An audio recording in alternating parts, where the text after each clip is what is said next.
সকলের উদ্দেশ্যে একটা বার্তা আমি দিতে চাই। এই ভিডিওটা আমি আপনাদের সামনে তুলে ধরছি, তার কারণটা হলো, দেখুন, আমরা যে ভিডিওটা দেখছি এখানে দেখুন একদল পিঁপড়ে তার ঘর তৈরি করছে মাটির নিচে।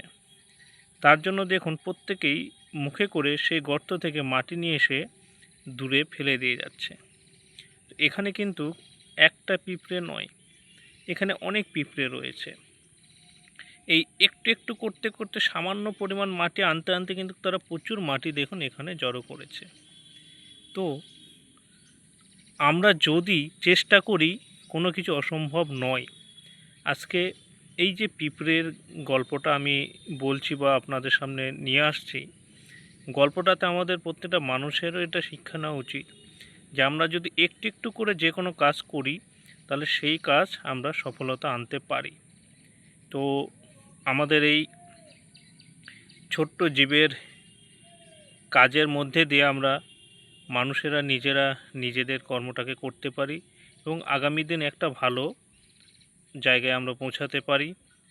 তো আমার হঠাৎ করে আমি বসেছিলাম বাগানে, সেই সময় নজরে এলো পিঁপড়েদের এই জীবন কাহিনী।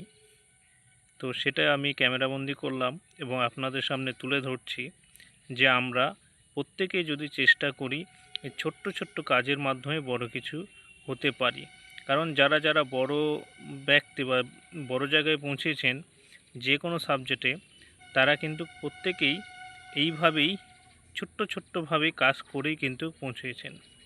আজকে তেল পাম্পে কাজ করার ব্যক্তি তেল কোম্পানির মালিকও হয়েছেন।